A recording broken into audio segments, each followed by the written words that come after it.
So, sorry na naputol yung video. So, again, for recap, yung sinosolve natin ay yung 64 raised to 5 over 6. So, yung naging form niya ay 6th root of 64 raised to 5. Then, yung value ng 64 raised to 5 ay 1,073,741,824. Ngayon, hahanapin natin yung 6th root ng itong number na to. Ngayon, pwede kayong magamit ng calculator. Kapag kinalculator nyo ng 6th root of 1,073,741,824, yung makukuha nyo ay 32. Bakit 32? Kasi 32 times 32, kapag minultiply mo yung 32, 6 times by itself, yung makukuha nyo ay ito.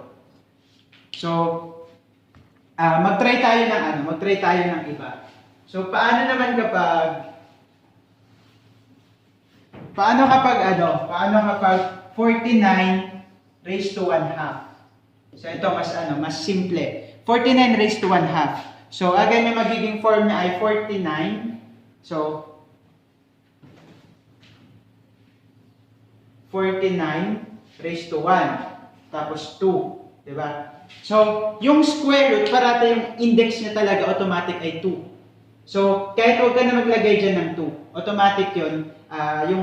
Yung 2 ay meron siya sa labas dito sa index. So, square root of 49 raised to 1. Tapos kapag yung exponent ng variable or number ay 1, pwedeng hindi ka na din maglagay ng 1. So, ibig sabihin yung hinahanap mo lang ay square root ng 49. So, 49 raised to 1 half ay equivalent din siya sa square root of 49. Then, ano yung square root of 49? Yung square root ng 49 ay 7. So, ibig sabihin, yung 49 raised to 1 half ay equals to 7. Kasi yun ay square root of 49. So, same din siya sa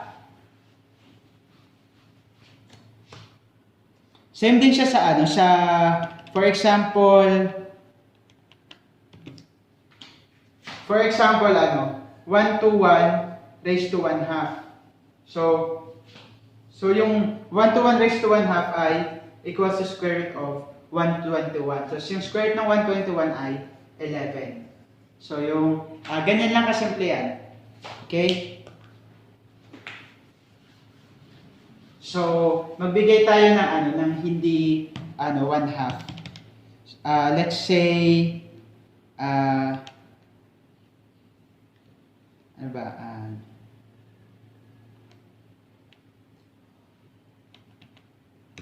let's say 729 raised to 2 over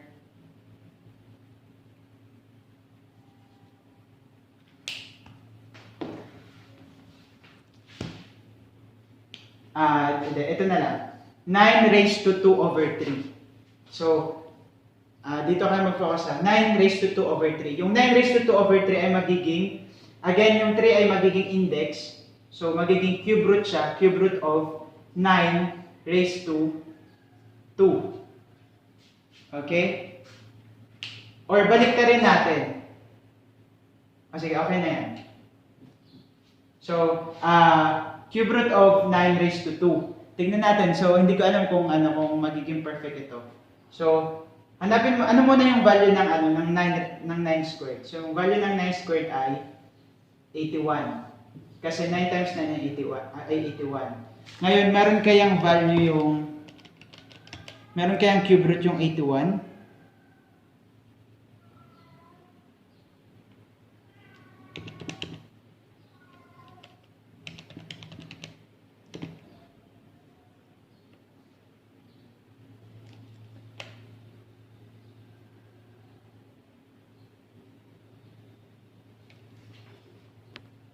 So, yung cube root ng 81 ay hindi siya perfect cube. Kaya yung gagawin natin, hanapin natin yung factor ng 81. So, ano yung factor ng 81? So, bukod sa 9 times 9, yung goal natin ay maghanap ng factor na pwede natin hanapin yung cube root niya. So, hindi pwedeng 9 times 9 kasi sa 9 wala din naman siyang cube root. Yung gamitin natin na factor ay 27 times 3.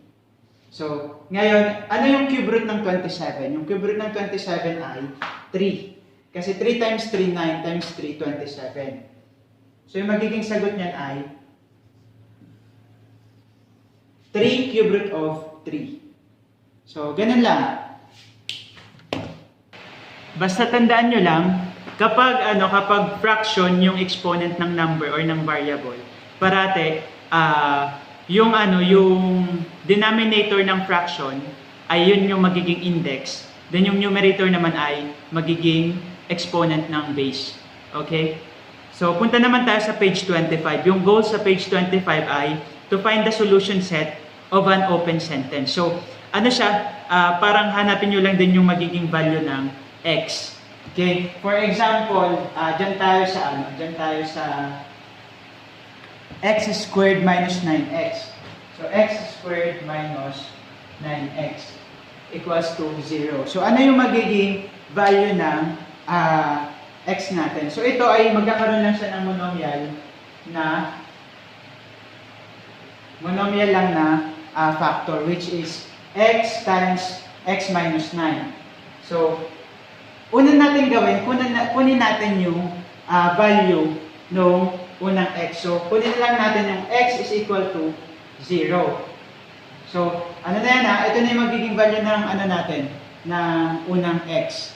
Then, yung pangalawa natin na magiging value ng x ay x minus 9 equals to 0. So, yung unang value natin ay x is equal to 0. Then, ito naman, x, ilalabas natin yung 9. So, magiging positive 9 siya. So, ibig sabihin yung value natin ng 9 ay either x is equal to 0 or x is equal to 9. Ganyan lang yan ka-simple. Okay? Tapos, let's try yung nasa page 25 pa din. So, dito tayo sa let's find the solution set of a raised to 4, then minus 5a squared plus 4 is equal to 0.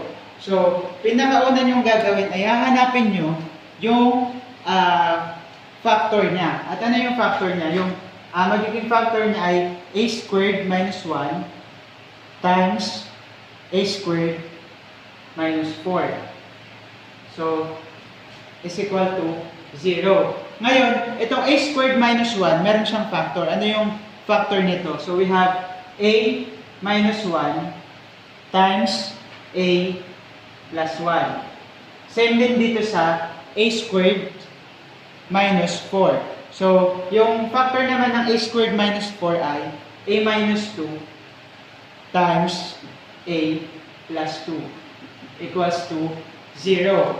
Tapos, hanapin na natin yung value ng mga a's natin. So, since siya, a raised to 4, ibig sabihin yung apat din yung hinahanap natin na value ng a. So, sa paano? Bali, paghihiwa-hiwalayin lang natin. So, yung una, a minus 1 is equal to 0. So, a minus 1 equals to 0. Then, a plus 1 equals to 0. Then, a minus 2 equals to 0. Then, a plus 2 equals to 0. So, ano yung magiging value natin ng mga a? So, again, yung a minus 1 equals to 0. So, i-transpose lang natin yung negative 1. Yung magiging value ng a natin ay positive 1. So, transpose din natin yung positive 1. Magiging value ng a natin ay negative 1. Transpose natin yung negative 2. Yung value ng a natin ay positive 2. Then, transpose natin yung positive 2. Yung magiging value ng a natin ay negative 2. So, ibig sabihin, ito yung value ng apat na a natin. So, 1, negative 1, 2, and negative 2. So, ganun lang kasimple. Punta naman tayo sa page 27. Sa page 27, halos same lang din siya doon sa page 25 and 26. Kaya lang, yung difference lang ay yung 0 ay yung equal sign ay pinalitan siya ng greater than or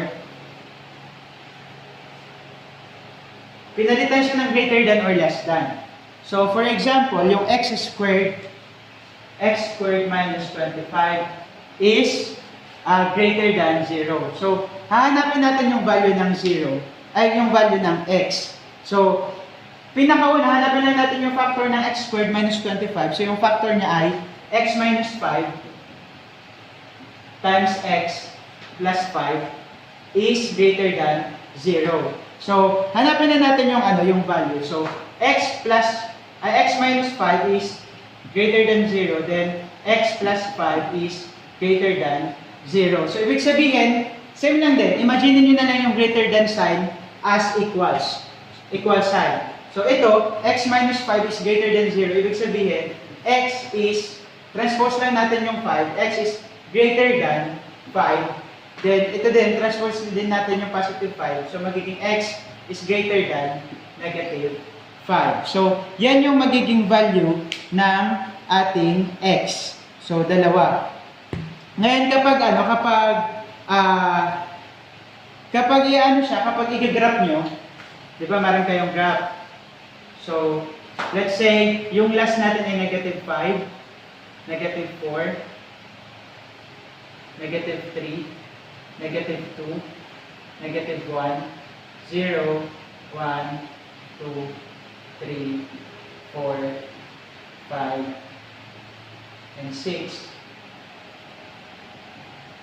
So, kapag i-graph natin,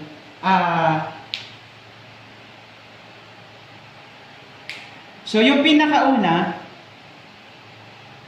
na i-graph natin. So, i-point muna natin, ano yung x is greater than 5? Ano yung x is greater than 5? So, ibig sabihin, kung yung x ay greater than 5, ipo-point natin siya dito. So, from 5, lagyan ka ng arrow. So, ibig sabihin, from 5, 6, 5, 6, and so on. Kaya siya may arrow kasi ibig sabihin, and so on. 5, 6, 7, 8, 9, 10, 11, and so on. Tapos, yung x is greater than negative 5. So, mag-point ka din dito. Ano yung mga greater than negative 5? So, yung mga greater than negative 5 is dito din. So, yung negative 4 ay greater than negative 5. Pati yung negative 3 and so on. So, ganun lang maghanap ng value ng mga ganyan and mag-graph. Okay? So, tignan nyo na lang yung mga example parate. Malinaw naman yung example sa page ninyo. So, dito, punta tayo sa how to divide polynomial by a polynomial. So, ito medyo challenging ito. Kaya, siguro